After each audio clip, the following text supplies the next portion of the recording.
Hai semuanya, selamat datang di Podcast bareng Fosmape. Bareng aku Fatih dan teman aku. Aku Feli. Hari ini kita mau ngobrolin sesuatu yang sangat-sangat lagi bombastis dan sangat-sangat anget-anget banget nih. Kira-kira apa sih, Ti? Oke, kegiatan ini kemarin tuh dilakukan di Unhas loh. Dan kegiatannya dikemas sangat-sangat spektakuler banget pastinya. Kayaknya aku tahu sih. Apalagi kalau bukan PKM. PKM itu apa sih, Vel? Oke, jadi PKM adalah singkatan dari Program Kreativitas Mahasiswa, yang mana PKM ini adalah sebuah program yang digagas oleh Kementerian Pendidikan, Kebudayaan, Riset, dan Teknologi untuk mendorong mahasiswa mengembangkan kreativitas dan inovasi di berbagai bidang. Gitu deh. Dan PKM itu punya beberapa jenis, teman-teman. Di antaranya itu ada PKMP, PKMM, PKMT, PKMKC, PKMAI, PKMGT, dan PKMGFK nih. Jadi kita di sini mau membahas terkait PKM yang kemarin lagi booming banget gitu loh. Jadi yang mau kita bahas tentang topik PKM apa nih, Tih? Jadi PKM yang akan kita bahas ini yang gak kalah seru juga nih. Topik kita kali ini pastinya gak biasa-biasa aja nih, Vel. Karena kita di sini akan membahas PKM sebagai seni meramu ide, rasa, dan realita. Ya, tema ini membahas agar mahasiswa bisa menuangkan ide-ide dan kreativitasnya agar bisa berguna untuk kehidupan nih, Vel. Betul banget. Banyak mahasiswa pikir PKM itu cuma proposal ya. Padahal PKM itu seni. Adalah proses meramu ide yang kreatif, rasa dan sensitif terhadap masalah dan realita yang harus betul-betul dipahami nih, Tih. Jadi santai aja ya. Kita anggap kita lagi ngobrol sambil ngopi gitu. Kita akan bahas kenapa PKM itu penting, manfaatnya bagaimana, dan gimana mahasiswa bisa ambil peran nih, Vel. Kita di sini gak cuma berdua aja ya pastinya, karena kita kedatangan narasumber yang super duper bombastis dan keren abis pokoknya. Waduh, siapa nih kira-kira, Vel? Fun fact-nya nih, narasumber kita kali ini meraih medali emas di tahun lalu nih, yaitu di PIMNAS ke-37. Wow, keren banget ya. Narasumber kali ini bisa meraih medali emas karena ide-idenya sangat-sangat inovatif dan kreatif. Dan mereka juga mengusung tema PKMPI dengan mengambil tema implementasi alat eco chopper pada peternakan yang sangat-sangat keren gak sih, Ti? Gak usah lama-lama lagi, mari kita sambut narasumber kita yaitu Kak Nuraini. Halo Kak, gimana kabarnya nih? Baik. Kalian gimana kabarnya? Alhamdulillah baik ya Kak. Kesibukannya kakak ini selama semester ini ngapain aja sih, Kak? Untuk semester ini aku nggak terlalu sibuk ya, sebagai udah mahasiswa tua. Ini kayak ya udah cuma nge-lab. Terus karena aku jadi asisten lab juga, ya udah ngasisten di praktikum, sama aku jadi pengurus di PKM Center. Jadi mendampingi adik-adik yang tahun ini ikut PKM sampai PIMNAS kemarin di Unhas. Wow, denger nih ya Kak Aini ini jadi pengurus PKM tahun ini ya Kak. Ya, itu betul. gimana sih Kak? Boleh diceritain gak sih? Jadi untuk pengurus PKM ini kan ada banyak divisi ya. Kebetulan aku jadi divisi fasilitator, yaitu fasilitator bidang PKMPI. Jadi untuk fasilitator ini kami memfasilitasi adik-adik mulai dari gimana mereka membuat proposal yang bagus biar nanti bisa lolos pendanaan, sampai kemarin kita mendampingi di PIMNAS-nya itu sendiri. Wow, berarti kakak kemarin ikut ke Unhas ya? Kebetulan enggak, karena kemarin ada sedikit keterbatasan juga karena yang lolos dari UGM enggak sebanyak tahun lalu, jadi yang ikut cuma beberapa orang aja yang dari PKM Center. Kita kalau nggak salah dari Vapet sendiri ada satu tim ya Kak yang lolos. Ya, RE ya. Wow, keren banget ya pastinya. Oh ya Kak nih, denger-denger nih Kakak dulu menang PKMPI, meraih medali emas gitu ya. Iya. Kira-kira ide-ide yang Kakak dapatkan itu kira-kira gimana sih Kak? Kok bisa mengimplementasikan tema tersebut untuk menjadi sebuah ide PKM yang sangat-sangat bombastis gitu dan bisa mencapai medali emas gitu. Sangat keren banget. Itu gimana sih Kak ide-ide yang... Sebenarnya PKM itu kan ada banyak jenis ya teman-teman. Betul. Dan kebetulan yang aku ikutin itu PKM penerapan iptek, di mana kita menyajikan sebuah solusi dari permasalahan mitra yang udah kita temukan gitu. Kebetulan mitraku ini Permasalahannya itu ada di pakan ternak mereka, itu biasanya pakai silase, tapi silasenya itu nggak bertahan lama gitu. Jadi dari permasalahan itu, beliau ini mengeluhkan permasalahan ini, kita berusaha untuk menyajikan solusi gimana kalau kita bikin alat ini nih, yang kita bisa mengolah silase itu dari rumput, jadi silase yang lebih awet, silase yang lebih mudah untuk diimplementasikan, dan pastinya bisa bermanfaat dan menyelesaikan permasalahan dari mitra itu. Berarti ini langsung diuji coba di peternakan itu juga, Kak? Betul, udah diuji coba karena PKM kan jangka waktunya lama banget ya. Kita tahun lalu tuh mulai lolos pendanaan di bulan April dan sampai selesai itu di bulan Agustus untuk program PKM itu sendiri. Jadi selama 4 bulan itu kita udah banyak banget untuk trial and error, juga gimana sih biar alat itu bisa efektif diterapkan di mitra kami gitu.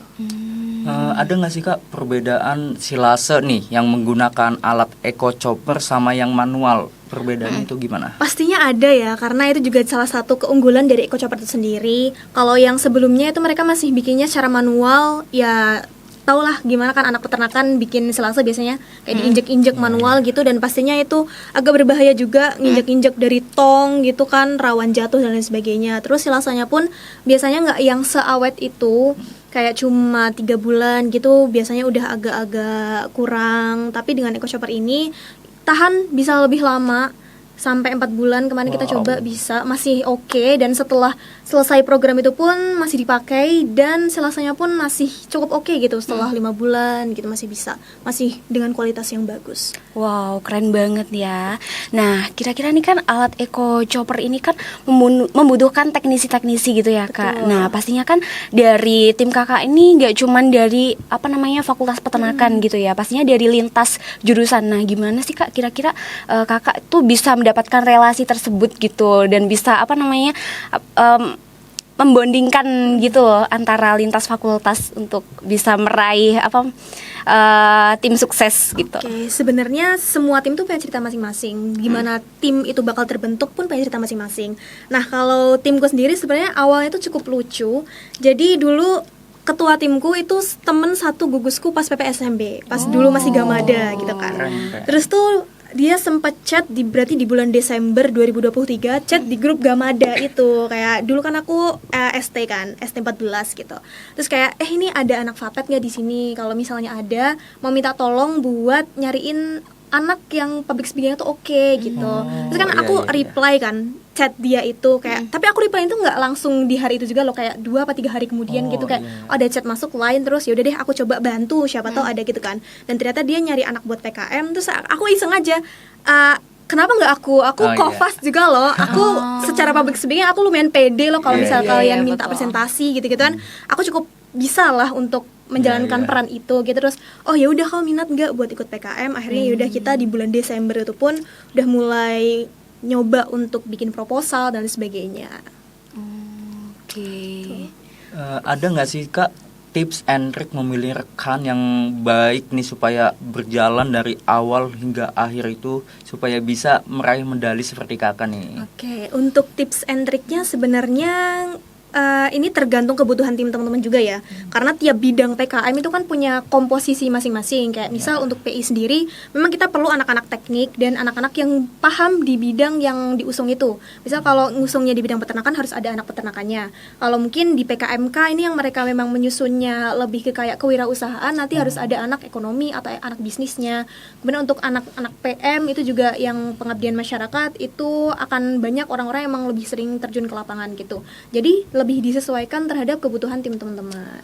Kalau di tim Kakak sendiri nih, ada berapa orang dan tugas mereka apa aja, pembagian tugasnya bagaimana itu, Kak? Kalau di aku ada 5 orang, 1 ketua dan 4 orang anggota. Untuk pembagian tugasnya sebenarnya secara jurusan tuh komposisinya nggak yang seimbang itu ya, karena aku anak peternakan sendiri, kemudian sisanya anak teknik semua nih, anak vokasi, anak DTM sama anak elektro. Untuk anak elektronya jelas untuk masalah elektronis alatnya itu sendiri kan, karena alatnya itu ada elektronisnya. Kemudian untuk anak-anak DTM tuh mereka udah mulai dari ngerancang alatnya itu gimana, kemudian untuk segala mekanisnya itu juga dari anak-anak DTM-nya. Kemudian aku lebih ke kayak teori gimana sih kalau kambing itu pakannya itu gimana, kemudian secara silasenya itu gimana gitu, dan ada juga bagian desain gitu. Jadi kita sebisa mungkin rata sih untuk pembagiannya itu, biar nggak terlalu banyak drama di dalam tim. Berarti di tim kakak ini anak peternakannya cuma satu ya kak? Betul, cuma aku Waduh. aja. Keren sih kak. Iya. Manajerialnya tuh sangat-sangat keren banget ya gitu. Berarti job desk-nya udah sesuai dengan topoksinya masing-masing Betul, gitu betul, ya. Selanjutnya Kak, kan kita lagi mau membahas terkait PKM sebagai seni meramu ide, rasa dan realita nih gitu kan ya. Nah, kita tuh mau tanya nih perbedaan PKM tahun lalu dan tahun ini tuh apa aja ya Kak? Seperti aturannya atau dan lain-lain gitu mungkin ya. Oke. Gitu. Sebenarnya untuk aturan PKM itu dari tahun ke tahun secara garis besar itu sama. Cuma tahun ini karena kita ada efisiensi ya teman-teman. Iya, betul. Secara dana itu pasti jauh turun. Dipangkas Kemudian gitu. dipangkas banget. Kemudian itu juga berefek ke jumlah tim yang lolos. Kalau tahun kemarin kita yang lolos pendanaan dari UGM aja udah banyak banget kan, udah ratusan tim. Wow. Ya 200 beberapa gitu. Pokoknya banyak banget yang lolos pendanaan doang itu loh.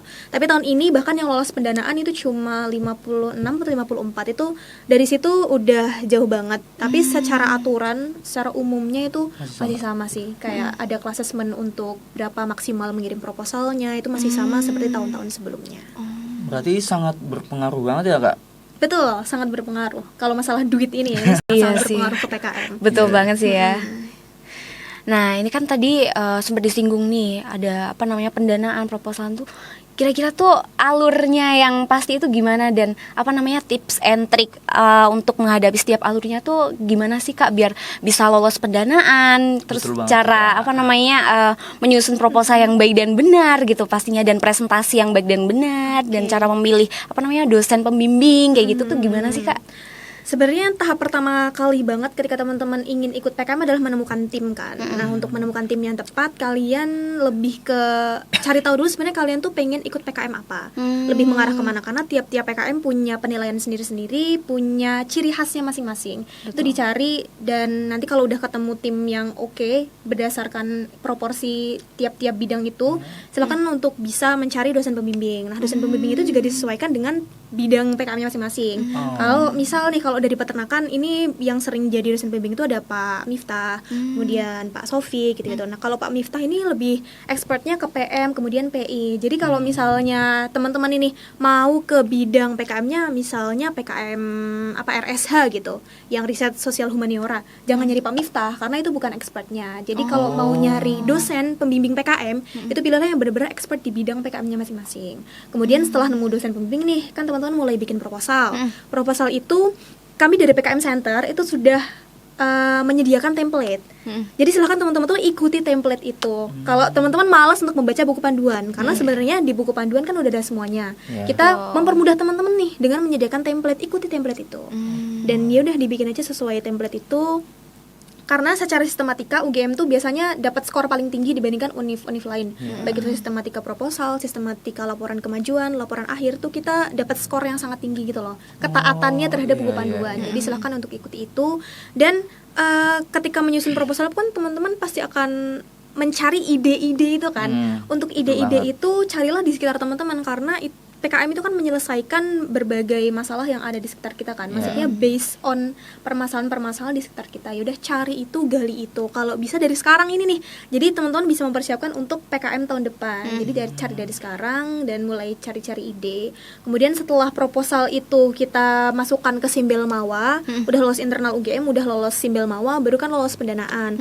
Untuk tips lolos pendanaan ini sebenarnya untuk tahun lalu dan tahun ini karena ada penurunan yang sangat signifikan ya untuk proposal yang lolos pendanaan ini, jadi nggak ada tips yang pasti banget, karena kita pun nggak tahu sebenarnya yang lolos tuh gimana. Itu based on ya udah penilai dari pusat sana, yang lolos gimana gitu kita nggak tahu gimana. Yang penting asalkan kita udah sesuai dengan sistematika, ya udah kita cukup berdoa setelah itu. Mungkin lebih disaring kali ya kak, supaya kan karena efisiensi juga ya. Betul. Jadi dari pihak Ditmawanya juga menyaring yang mungkin paling bagus gitu ya. Ya mungkin bisa gitu. Terus setelah itu teman-teman lolos pendanaan kan baru menjalankan program kreativitas mahasiswanya itu kan. Ya udah jalankan aja sesuai dengan alurnya.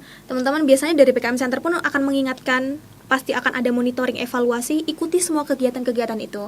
Karena dari UGM tuh sudah memfasilitasi dengan baik untuk semua alur PKM itu, dan nanti berarti setelah selesai program itu teman-teman akan menjalani PKP 2, itu pelaksanaan penilaian kemajuan gitu sebelum teman-teman itu sebagai saringan sebelum ke PIMNAS. Jadi PKP 2 itulah yang menjadikan teman-teman penentu apakah lolos ke PIMNAS atau enggak gitu. Untuk pelatihannya pun nanti akan sangat-sangat difasilitasi oleh PKM Center. Jadi silahkan untuk mengikuti dengan baik semua alur yang sudah disediakan itu, latihan dengan baik dan dijaga kekompakan timnya. Karena ketika teman-teman timnya itu nggak kompak, terus mungkin ada 1-2 yang kerja sedangkan yang lainnya nggak bekerja, itu pasti akan sangat berpengaruh terhadap bagaimana jalan tim teman-teman ke depannya.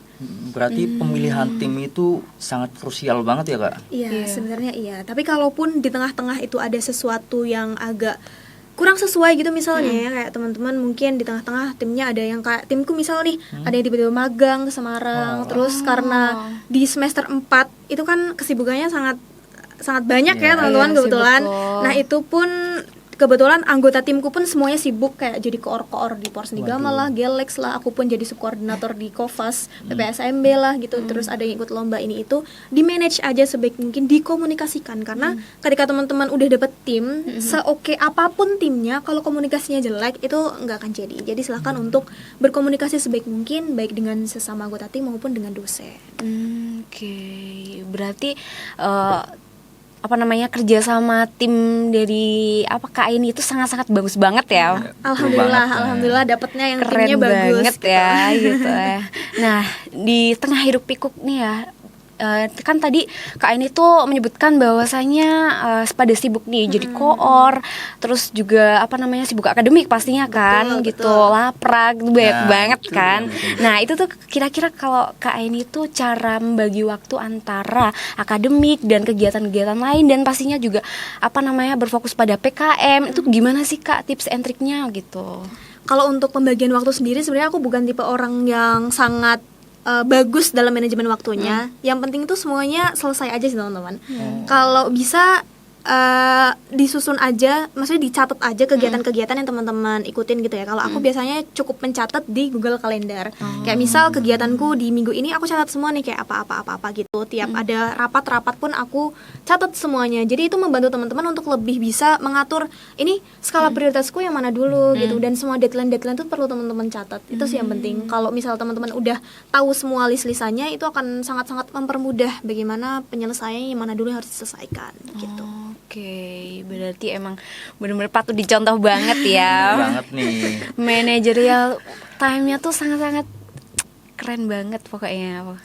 Di PKM sendiri kan panjang banget nih ya Kak. Betul. Nah, gimana sih supaya bisa konsisten gitu dari awal sampai akhir, supaya di tengah-tengah nggak bosen tiba-tiba pengen mundur, itu gimana sih supaya bisa konsisten? Betul. Atau ada motivasi tersendiri gitu? Ya, nah itu teman-teman perlu mencari itu sih motivasi. Karena biasanya motivasinya anak-anak PKM itu kan PIMNAS ya. Jadi kan itu sebagai motivasi. Kalau timku sendiri dari awal terbentuknya tim itu nama grupnya udah Bismillah PIMNAS 37. Wow. Itu dari awal Udah banget. pede banget Iya, ya, udah ya. kayak Bismillah PIMNAS 37 karena kebetulan yang timku ini yang ngajakin aku PKM tahun sebelumnya tuh udah ikut PIMNAS juga, PIMNAS 36 mereka, cuma nggak dapat medali gitu kan, makanya mereka memperbaiki itu di PIMNAS 37 dan alhamdulillah kita sampai dapat 2 medali emas ya. Wow, jadi kayak keren banget. itu Keren jadi salah sekali. satu hal yang ya aku juga amazed sih sama mereka ya, sama mereka yang benar-benar bisa belajar dari kesalahan-kesalahan gitu. Nah, ini kan PKN tuh pasti butuh waktu yang sangat ekstra nih ya, dan ada di momen-momen itu harus berkorban, misalnya tuh harus batal kencan gitu kalau misal ini ya punya doi gitu kan. Nah, terus tuh jadi gak nonton gitu kan, dan hampir tuh gak lulus pretest gitu misal ya. Dan harus bolos-bolos gitu. Oke. Gimana Kak?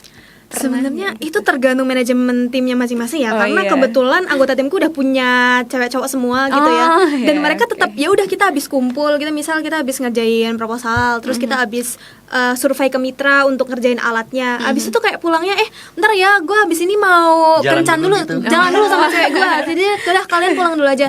Itu maksudnya itu udah biasa banget buat kita gitu loh. Dan kadang pas kita ngerjain laporannya, tiba-tiba ceweknya temanku ini kayak datang ngasih makan, itu kayak menurutku tuh sangat-sangat tidak mengganggu teman-teman, asalkan teman-teman tuh tahu prioritasnya yang mana.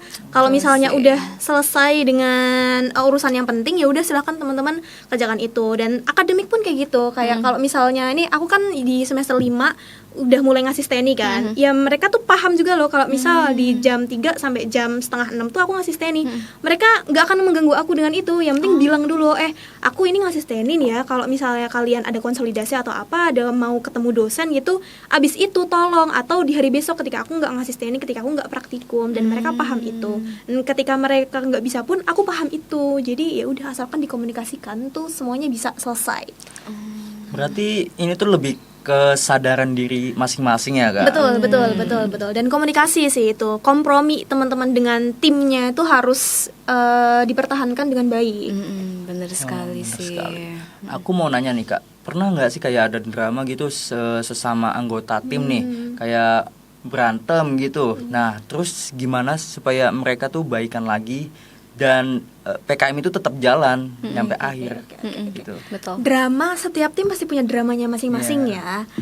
Kalau di aku dramanya tuh nggak sampai yang berlebihan banget gitu sih. Cuma ya karena kita sibuk itu apalagi ya gimana ya, waktu itu bener-bener kegiatannya tuh padat banget kan, semester 4-5 itu. Jadi tuh pasti ada 1-2 orang yang kayak lagi-lagi nggak bisa kumpul, lagi-lagi nggak bisa kumpul gitu ya. Kadang yang lain kayak masa nggak bisa kumpul, ayo dong kumpul, ya udah nggak apa-apa, sampai malam pun nggak apa-apa gitu. Apalagi ketua aku pun termasuk yang ambis banget gitu loh. Dan aku termasuk salah satu orang yang agak susah untuk diajak kumpul, bukannya kayak aku menyepelekan ya, tapi dengan semua kegiatan lain-lain yang aku yang ikutin selain padat PKM gitu kan. ini. Jadi kayak mereka tuh malah lama-lama menyesuaikan jadwalku gitu loh. Itu yang kadang aku udah ngerasa nggak enak juga sama mereka di itu, tapi mereka tuh baik banget asli, kayak ya Allah terima kasih telah menghadirkan tim yang sangat baik itu, karena mereka benar-benar nggak apa-apa kok nih. Jadi kita walaupun aku selesai kegiatanku misal jam 10 nih, mereka tuh nggak apa-apa, ayo latihan jam 10 tuh nggak apa-apa. Karena waktu itu kita pernah yang kayak simulasi itu jam setengah 11 malam. Itu pun ya udah, kita nggak apa-apa nih kalau misalnya kamu lagi capek juga nggak apa-apa, yang penting kita latihan gitu. Dramanya lebih kayak ya kesibukan kita yang sangat banyak gitu. Wow, berkesan gitu loh, hal-hal kocak kayak gitu kan. Pastinya juga sangat-sangat memorable banget nih. Memorable gitu parah. ya. Nah, momen yang paling memorable maupun itu pas di PIMNAS-nya atau pas mungkin pas lagi prosesnya gitu. Sebenarnya pas PIMNAS pasti memorable banget ya, tapi aku lebih menikmati proses abis kita lolos PIMNAS. Jadi pengumuman lolos PIMNAS itu kan di Agustus akhir atau awal September gitu kan. Terus abis itu kita bener-bener yang kayak latihan terus gitu loh. Dan di situ tuh karena aku presenter tunggal, jadi kayak kan kita udah nggak ngurus alat, udah nggak palingnya tinggal PPT sama poster gitu kan. Dan kayak karena presenternya cuma aku, jadi bebannya tuh kayak kok cuma aku doang gitu loh. Dan ketika dosennya ngasih komentar yang kurang oke gitu, kayak aku jadi down sendiri. Dan menurut aku tuh sangat memorable ketika mereka tuh bener-bener kayak, ayo Aini semangat, nggak apa-apa kok, bisa kok Aini, bisa kok. Dan bener-bener kayak kadang tuh mereka ngasih long text, kayak ngasih word affirmation gitu loh malam-malam gitu, abis latihan gitu, abis dosen nih ngomong kayak harus tuh gini. Kadang mungkin aku agak kelihatan sedih gitu ya. Terus mereka tuh abis itu ngirim kayak, ini nggak apa-apa kok, semangat ya. Kalau misalnya omongannya mungkin omongan si ini, omongan dosen ini agak kurang tuh, nggak apa, kamu udah bagus banget kok, semangat ya, nih ujung tombaknya tuh di kamu. Jadi pasti bisa, kita percaya sama kamu tuh. Kayak di situ kayak oke, aku akan semangat gitu ya. Jadi menurut aku momen-momen kayak gitu yang malah memorable banget. Nah, teman-temannya ini sangat support ke Aini banget ya. Betul, alhamdulillah kita saling support ya. Wow, Saling support satu keren. sama lain. Tadi kan kakak jadi presenter tunggal kan. Betul. Nah, tips and trick nih supaya presentasi bagus gitu itu gimana ya? Untuk tips and triknya yang penting kalian latihan sih. Itu penting banget. Jadi latihan sesering mungkin dan pahami benar-benar bagaimana materi yang akan teman-teman sampaikan. Itu terutama bagaimana alur presentasinya ya. Jangan, kalau aku pribadi aku nggak rekomen untuk teman-teman tuh hafalan yang literally hafalan teks kayak pidato tuh enggak. Aku lebih menyarankan teman-teman untuk memahami bagaimana alur PPT teman-teman dari slide ini ke slide berikutnya tuh harus dipahami urutannya gimana. Makanya nanti bisa flow-nya tuh mengalir dengan oke, dan pahami poin-poin yang akan teman-teman sampaikan di tiap slide-nya gitu. Jadi jangan yang dihafalkan bener-bener kayak pidato, lebih kayak itu aja pemahamannya, lalu silakan untuk menyampaikan sesuai dengan ya itu alurnya teman-teman tuh gimana. Gitu ya. Nah itu kan tadi sesuai dengan alur. Nah kalau misal tata bahasa kayak gitu juga mempengaruhi nggak? Kayak misal kita menggunakan bahasa formal, Iya. gitu-gitu. Bagusnya formal sih ya, karena kita kan lomba yang resmi. Jadi bukan diusahakan, kalau menurut aku malah harus pakai bahasa yang formal. Karena juri juga pastinya akan lebih oke ketika teman-teman menyampaikan dengan bahasa yang formal. Satu kata dong Kak buat PKM ini. Satu kata buat PKM, kreatif. Wow. Ya, kreatif sih itu. Emang wajib kreatif sih kalau Harus orang yang mau kreatif. mengikuti PKM ini. Iya, betul Iya betul sih. betul. Karena dari situ ide-ide muncul dan teman-teman akan mulai menikmati progres dan journey di PKM itu sendiri. Yes. Keren banget, seperti dengan namanya ya, Iya, program kreativitas mahasiswa, dan pastinya kita juga harus kreatif dan kreatif Wajib mungkin kreatif. seperti Betul, itu. betul. Nah nih dari kakak nih ya, setelah perjalanan panjang nih ya dari kakak, kira-kira ada closing statement gak nih Kak untuk kita-kita nih yang mau berjuang untuk meraih PKM itu, meraih emas itu gitu ya. Jadi untuk closing statementnya, teman-teman silahkan untuk ikut Pekan Kreativitas Mahasiswa ini, karena itu adalah salah satu hal yang menurut aku wajib diikuti selama teman-teman kuliah minimal 1 kali. Karena ketika teman-teman udah masuk nih ke dunia PKM pasti akan candu, apalagi kalau teman-teman nemu tim yang sangat oke. Teman-teman pasti akan sangat menikmati perjalanan itu, dan siap-siap aja untuk bisa berdiri di panggung PIMNAS, karena UGM pasti akan memfasilitasi agar teman-teman bisa sampai di titik itu. Jadi semangat selalu teman-teman, dan jangan lupa ikut PKM. Wes, Bagus keren banget banget ya. Apa kamu pengen masuk PKM tahun depan? Aduh, ayo sih, harus sih. Bismillah PKM 2026. Yeay. Sangat-sangat insightful banget ya penjelasan dari Kak Aini ini gitu loh. Dikemas dengan sangat-sangat rapi banget Iya. pastinya, dan sesuai dengan tema kita pastinya, PKM sebagai seni meramu ide dan kreativitas seperti itu. Dan mudah-mudahan penjelasan dari Kak ini sangat-sangat bermanfaat bagi teman-teman semuanya yang ingin berjuang dan ingin mendapatkan emas untuk 2024. Nah, semangat teman-teman. Oke, itu tadi teman-teman. Gimana, seru banget kan obrolan kita pada siang hari ini. Oke, mungkin ya kita harus pamit nih Kak. Sedih banget ya. Udah lagi Oke. asik-asiknya nih. Iya, Lagi asik banget ya kita Iya. bahas PKM. Bener banget. Oke, tapi nggak apa-apa ya. Mudah-mudahan dengan perpisahan ini kita bisa mendapatkan emas nih untuk tahun-tahun Amin. berikutnya ya. Mudah-mudahan podcast ini juga bermanfaat buat teman-teman yang ada di rumah. Jangan lupa like, comment, and subscribe. Sampai jumpa di podcast selanjutnya. Dadah. Sampai jumpa teman-teman.